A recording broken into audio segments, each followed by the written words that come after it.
Hello friends, ఈరోజు ఈ వీడియోలో నీట్ యూజీ 2024కి సంబంధించి ఆల్రెడీ స్టూడెంట్స్ ఎగ్జామ్ని కంప్లీట్ చేసుకున్నారు. రిజల్ట్ జూన్ 14వ తారీఖున అనౌన్స్ చేయబోతున్నారు. అయితే రిజల్ట్ వచ్చిన తర్వాత నీట్ కౌన్సిలింగ్లో మీరు పార్టిసిపేట్ చేయవలసి ఉంటుంది. కౌన్సిలింగ్లో పార్టిసిపేట్ చేసేటప్పుడు మనకి 3 కేటగిరీస్ ఆఫ్ సీట్ అలాట్మెంట్స్ ఉంటాయి. Convener quota, management quota and NRI quota. ఈ 3 కేటగిరీస్లో కూడా మీరు సీటు పొందాలి అంటే మీరు మీ రాష్ట్రంలో ఎలాంటి స్టేటస్ని కలిగి ఉండాలి, దీనికి సంబంధించి local and non local status eligibility criteria for AP and TS states NEET qualified students, ఈ టాపిక్ గురించి మీతో మాట్లాడాలి అనుకుంటున్నాను. చాలామంది స్టూడెంట్స్ స్కూల్ లెవెల్లో కానీ లేక ఇంటర్మీడియట్ లెవెల్లో కానీ ఏదో ఒక సంవత్సరం అయినా బయట రాష్ట్రానికి వెళ్ళి చదివి ఉంటే అలాంటి వాళ్ళకి ఈ నాన్ లోకల్ స్టేటస్ గురించి చాలా ప్రాబ్లమాటిక్గా ఉంటుంది. అంటే అసలు లోకల్ స్టేటస్ ఉంటుందా సొంత రాష్ట్రంలో, లేక నాన్ లోకల్ అవుతామా, ఇది క్వశ్చన్ మార్కు. సో దీని గురించి మీకు తప్పనిసరిగా ఒక క్లారిటీ ఉండాలి అనే ఉద్దేశంతో నేను ఏపీ రాష్ట్రంలో నీట్ కౌన్సిలింగ్ కండక్ట్ చేసే YSR university of health sciences నుండి, అలాగే తెలంగాణ రాష్ట్రంలో నీట్ కౌన్సిలింగ్ కండక్ట్ చేసే KNR university of health sciences నుండి ఇన్ఫర్మేషన్ని నేను కలెక్ట్ చేసుకొని ఆ ఇన్ఫర్మేషన్ని మాత్రమే మీకు కన్వే చేయటం జరుగుతుంది. సో దయచేసి ఈ వీడియో విన్న తర్వాత ఇక్కడ చెప్పినటువంటి ఈ పాయింట్స్ని బేస్ చేసుకొని కొద్దిమంది మరలా కమెంట్ సెక్షన్లో మీరు చెప్పింది తప్పు, మీరు రాంగ్ ఇన్ఫర్మేషన్ కన్వే చేస్తున్నారు, ఇది తప్పు, ఇన్ని సంవత్సరాలు ఉండదు, మీరు భయపెడుతున్నారు, ఇలాంటి విషయాలు దయచేసి కమెంట్ బాక్స్లో మీరు కమెంట్ చేయవద్దు. ఒకవేళ ఎవరికైనా డౌట్స్ ఉంటే ఇక్కడ నేను చెప్పిన తర్వాత మీరు యూనివర్సిటీకి డైరెక్ట్గా వెళ్ళి అక్కడ మాట్లాడండి. అప్పుడు మీ ప్రాబ్లమ్స్ సాల్వ్ అవుతాయి, మీ డౌట్స్ క్లారిఫై అవుతాయి. ఓకే, ఇప్పుడు మనం ఏపీ స్టేట్ స్టూడెంట్స్కి లోకల్ స్టేటస్ ఉండాలి అంటే ఉండవలసినటువంటి ఎలిజిబిలిటీ ఏంటి, దీనికి సంబంధించి చూద్దాము. ఫస్ట్ పాయింట్ వచ్చేసి స్టూడెంట్ అలాగే వాళ్ళ పేరెంట్స్ తప్పనిసరిగా ఆంధ్ర రాష్ట్ర వాస్తవ్యులై ఉండాలి. అంటే ఆంధ్ర రాష్ట్రంలో వాళ్ళ రెసిడెన్షియల్ ప్రూఫ్ అనేది ఉండాలి. రెసిడెన్షియల్ ప్రూఫ్ ఎప్పుడు ఉంటుంది అంటే కనీసం 10 సంవత్సరాలు ఆ రాష్ట్రంలో నివసిస్తేనే ఎంఆర్ఓ ఆఫీసులో మీకు రెసిడెన్షియల్ ప్రూఫ్ ఉంటుంది.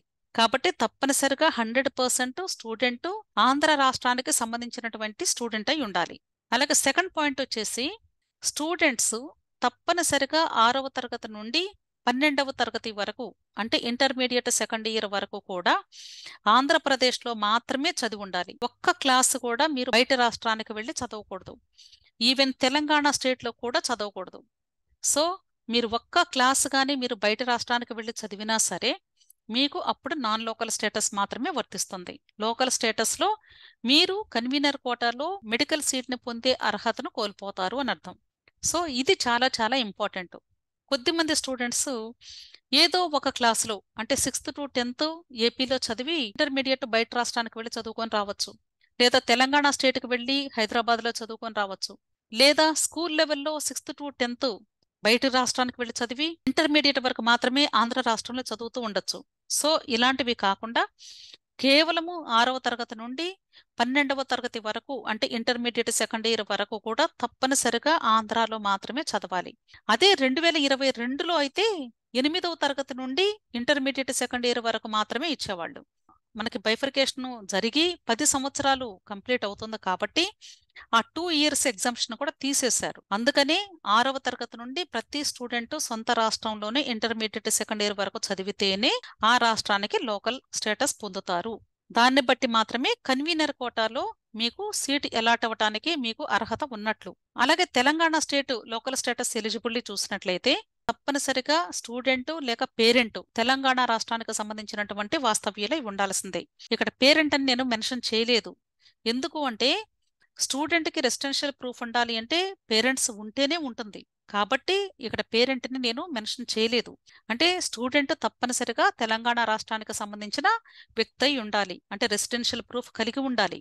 నెక్స్ట్ సెకండ్ పాయింట్ వచ్చేసి స్టూడెంట్ కనీసం 4 సంవత్సరాలు 6వ తరగతి నుండి ఇంటర్మీడియట్ సెకండ్ ఇయర్ లేదా 12th స్టాండర్డ్ లోపు అంటే మొత్తం 7 సంవత్సరాలండి. కనీసం 4 సంవత్సరాలు తెలంగాణ స్టేట్లో చదివితే తెలంగాణ రాష్ట్రానికి లోకల్ స్టేటస్ కలిగి ఉన్నట్లే. అర్థమైంది కదా? అంటే ఏపీకి రూల్స్ వేరుగా ఉంటాయి, తెలంగాణ స్టేట్కి రూల్స్ వేరుగా ఉంటాయి. ఇంకొక పాయింట్ ఏం చెప్తున్నారు అంటే థర్డ్ పాయింట్, ఇంటర్మీడియట్ తెలంగాణ రాష్ట్రంలో మాత్రమే చదవాలి అని కండిషన్ లేదు.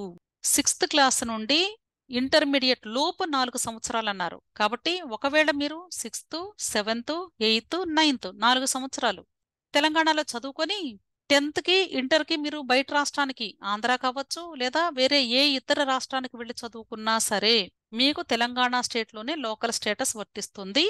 కన్వీనర్ కోటాలో చక్కగా ఏ కేటగిరీ సీట్ని పొందే అవకాశం లభిస్తుంది. ఇది తెలంగాణ స్టేట్ స్టూడెంట్స్కి చాలా ఫ్లెక్సిబుల్గా ఉంటుంది. సో ఏపీ వాళ్ళు జాగ్రత్తగా 6th నుండి 12th వరకు మీ స్టడీ సర్టిఫికెట్స్ని కంపల్సరీ చూపించాలి, అప్లోడ్ చేయాలి మీరు అప్లికేషన్ పెట్టినప్పుడు కౌన్సిలింగ్కి. అలాగే తెలంగాణ స్టేట్ స్టూడెంట్స్ కూడా మీరు కూడా అప్లోడ్ చేయాలి. వాళ్ళు ఆ అప్లోడ్ చేసినటువంటి సంవత్సరాల్లో 4 సంవత్సరాలు కనీసం తెలంగాణలో చదివారా లేదా అనేది వాళ్ళు వెరిఫై చేసుకుంటారు. అర్థమైంది కదా? These are very very important points. ఇప్పుడు మీ పిల్లలు ఎన్ని సంవత్సరాలు మీ రాష్ట్రంలో చదువుకున్నారో, ఏ క్లాస్ నుండి ఎక్కడి వరకు చదివారో కౌంట్ చేసుకోండి. దాన్ని బట్టి మీ స్టేట్కి మీరు లోకల్ అవుతారా లేక నాన్ లోకల్ అవుతారా అనేది క్యాలిక్యులేట్ చేసుకోండి.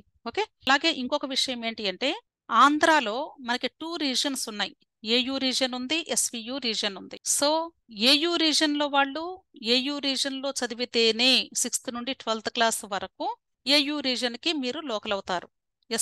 అలాగే ఎస్వియు వాళ్ళు ఎస్వియులోనే చదివితే మీరు అక్కడ లోకల్ అవుతారు. అయితే కొద్దిమంది స్టూడెంట్స్ 6th క్లాస్ నుండి 10th క్లాస్ వరకు ఏయూ రీజన్లో చదివి అలాగే ఇంటర్మీడియట్ ఒకటి ఎస్వియు రీజన్లో చదివితే అప్పుడు ఏ స్టేటస్ మాకుంటుంది అని అడుగుతున్నారు.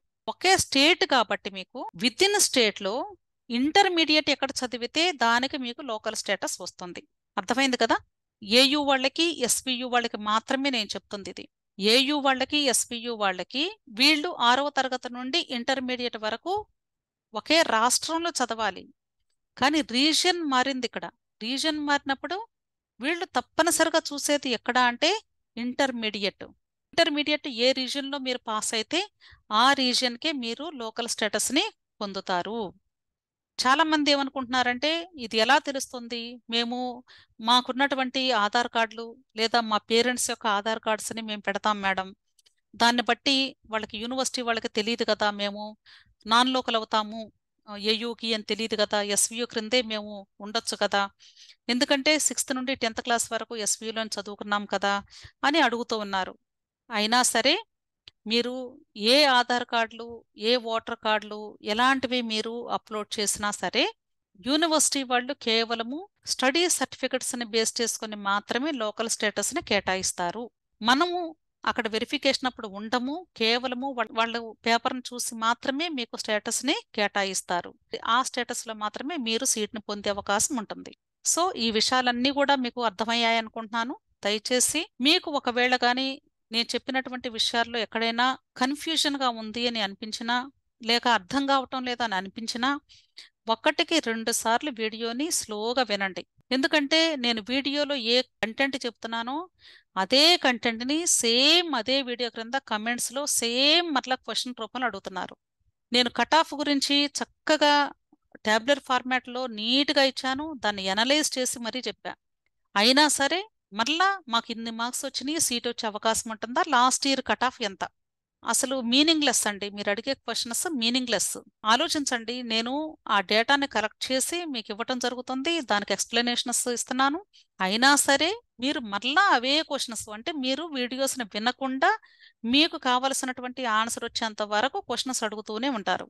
నేను కూడా నేను చెప్పాలి అనుకున్నటువంటి ఆ క్వశ్చన్స్కి మాత్రమే ఆన్సర్ ఇస్తాను, మిగతా క్వశ్చన్స్కి నేను ఆన్సర్ ఇవ్వను. ఎందుకంటే వీడియోలో ఉంటుంది కాబట్టి మీరు చూసుకోండి. సో దయచేసి మీరు అనవసరంగా టైం వేస్ట్ చేసుకోవద్దు. వీడియోని 1కి 2 సార్లు లేదా 3 సార్లు వింటే ఈ లోకల్ నాన్ లోకల్ స్టేటస్ గురించి డీటెయిల్డ్ క్లారిటీ మీకు వస్తుంది. దయచేసి మీరు అర్థం చేసుకోండి. సో ఇంకా ఎవరైనా నా యూట్యూబ్ ఛానల్ కానీ సబ్స్క్రైబ్ చేసుకునే వాళ్ళు ఉంటే దయచేసి సబ్స్క్రైబ్ చేసుకోండి.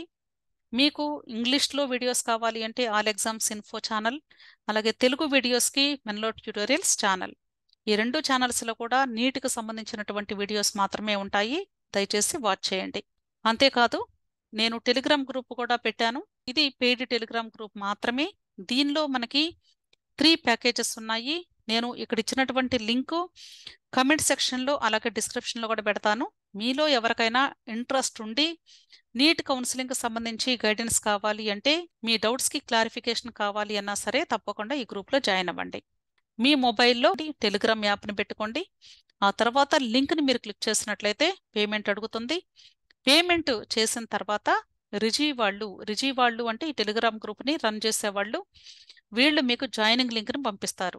ఆ లింక్ని క్లిక్ చేసినట్లయితే ఆటోమేటిక్గా టెలిగ్రామ్ గ్రూప్లోకి వచ్చేస్తారు. 15 రోజులకి 300 రూపాయలు, 1 మంత్కి 600 రూపాయలు, 6 మంత్స్కి 3500 రూపీస్. ఇంట్రెస్ట్ ఉంటే జాయిన్ అవ్వండి, లేదు అంటే మీ ఇష్టం. ఓకే, సో మీకు ఇంకా ఏదైనా డౌట్స్ ఉంటే తప్పకుండా కమెంట్ బాక్స్లో కమెంట్ చేయండి. అలాగే మీ ఫ్రెండ్స్కి కూడా ఈ వీడియోస్ను షేర్ చేయండి, లైక్ చేయండి. Thank you.